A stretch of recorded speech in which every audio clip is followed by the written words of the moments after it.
Korra haters and lovers, although more rare for the lovers, both tend to overlook her traumas and don't see her full character. Now, this video is mostly talking about my opinion and my thoughts and my outlook on The Legend of Korra and Korra herself. It's not like anything set in stone, but I'm pulling stuff from the TV show and from the overall Avatar lore to kind of like compile and make this video. Korra's trauma is an integral part of her character. She shows signs of depression and PTSD, which are often overlooked by viewers and even ignorantly criticized as a weakness.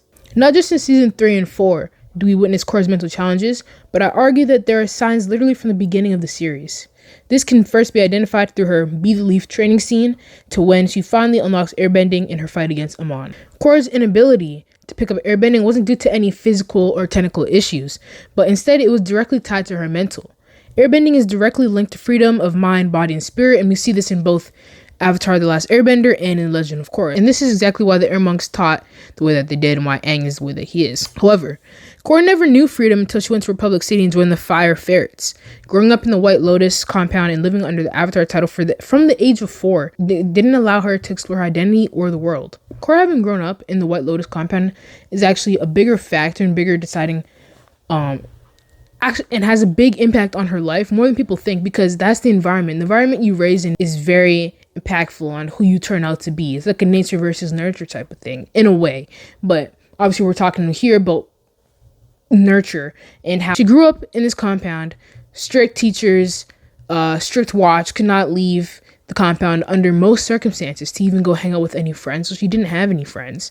She never got to explore the world. She never got to see really past the walls of the compound that she grew up in. Korra was sheltered and restricted from hanging out with friends or even ever leaving the compound, like I just said. In turn, she was 100% focused on training to fulfill her duties as the Avatar. Like Unalaq said in season 2, every other Avatar before Korra traveled the world during their training, allowing them to learn from a multitude of teachers and active experiences, something that Korra never had, which also impacts the way that she deals with villains and adversaries and conflict. Tenzin and Tonraq being her father, just in case you didn't remember, making the decision to keep her in the compound not only hindered her training, but also didn't allow her to explore identity beyond being the Avatar, something that is pivotal to finding freedom within. Going back to season 1 though, depression was extremely prevalent in our Avatar after Amon took her bending.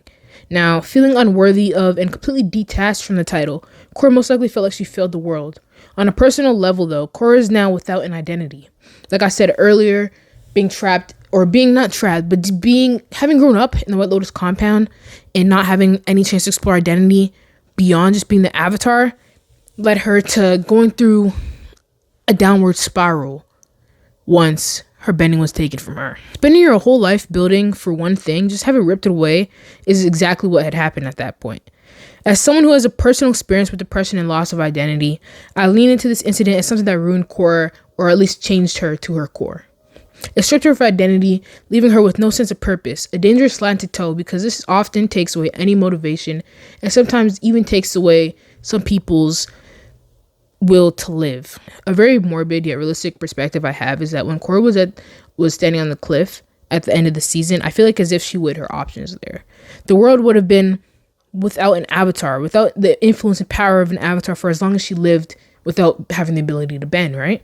So there, I feel like my take on Korra sees her contemplating taking a step off that cliff and removing herself from the earth so that a new Avatar would be reborn. And again, being reborn would allow this Avatar, once they grow up, to fulfill the duties that Korra never would be able to fulfill without being able to bend, or at least being able to bend all 4 elements. Before we fast forward to season 3, I'd just like to mention that the likelihood of further mental strain and vulnerability following the final battle against Unavatu in season 2. Her uncle manipulated her, then forcibly removed the Avatar spirit from her body. This, coupled with her connection to her past lives being severed, is another emotional and physical impact that can be studied and built upon. Poses are here, and the Red Lotus is where Korra's trauma is most apparent and easy to spot for viewers.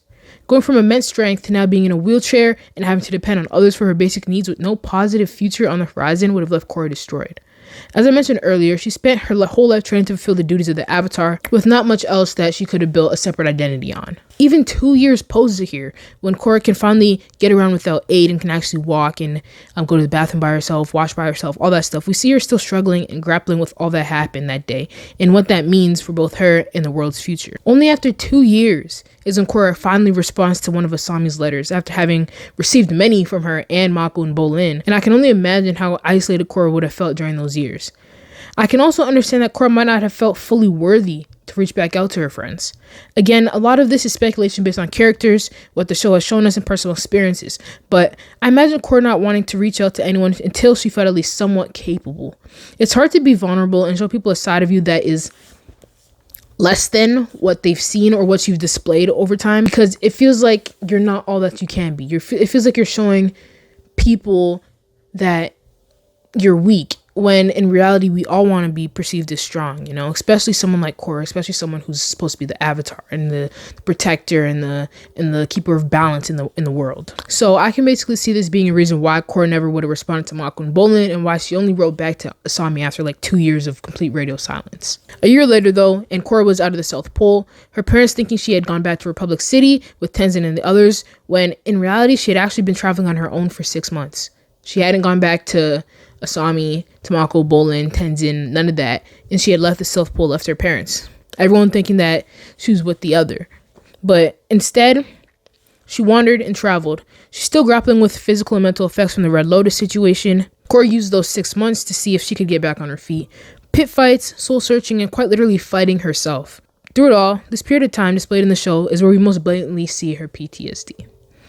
I'm not well educated on the topic of PTSD, and I look to do more personal education on it just so I can understand Korra more and just understand people in general more, because there's a lot of people in this world who are suffering from PTSD. So I think that's just something that it's good to learn about and kind of be educated on. We can see that her trauma had a great impact on her and carried into her first fight against Kuvira. Something that a lot of Korra haters like to bring up, oh, she lost to Kuvira, blah, blah, blah, blah. She's an Avatar and she lost to this metal bender. But the mental battle she was facing was actually tougher than any physical challenge against Kuvira and any adversaries that kind of came from Kuvira's reign. At the end, we see Korra become a changed woman who, despite not being active for a better part of 3 years, developed immensely. Most of this development in the way she acts and approaches situations come from her trauma and how those experiences opened her eyes to her own mortality, as well as the fragility of the world and the true extent of the Avatar's influence. That's all that I have written, and I think that The Legend of Korra is a really great show. Obviously, it lacks some things that don't let it be one of the best shows or be Avatar level, like Avatar Last Airbender level, but I think that the show is really good. And if you go into it with an open mind and a mature mind and kind of seeing things from different perspectives and understanding the characters and not just watching things for face value, even though a lot of things in The Legend of Korra are actually very blatant in front of you, I think they'll find that the show is really enjoyable and actually pretty freaking deep. It's pretty good. And honestly, her and Zuko have the best character development in the whole Avatar verse so far. I haven't read any of the novels, but in my opinion, them two have the best character development. And honestly, I think I'm going to do another video about that. So if you want to see another video about Korra and Zuko's character development, just drop some comments, like the video, and I'll do that. And maybe share your takes too, because if you guys share your takes in the comments or whatnot, or even on TikTok, social media, whatever you want to reach out to me on, then I can kind of pull these up and kind of share my takes back on it. Or maybe we can even try to have live discussions about it. But yeah, I hope you liked the video. It's short, kind of-ish. But I just wanted to talk about Legend of Korra herself, and some of the traumas she faced, especially as someone who has gone through depression and mental health issues and different challenges like that in the search of being something great or being something that I felt like I was supposed to be. This will be part 1, but I'll make a part 2, which instead of reading from what I wrote down, was just talking about more specific points. I'll talk about how I relate to Korra instead, and relate to her struggles, which I think might be pretty cool and pretty good for some people who may also be relating to this situation to read and see, because it feels like you're less alone, and that's really important. Just remember that you're never alone, and if you're ever struggling through anything, you guys can always reach out to me. I know I can't do much, but it's always nice to at least feel like someone's got your back, so peace.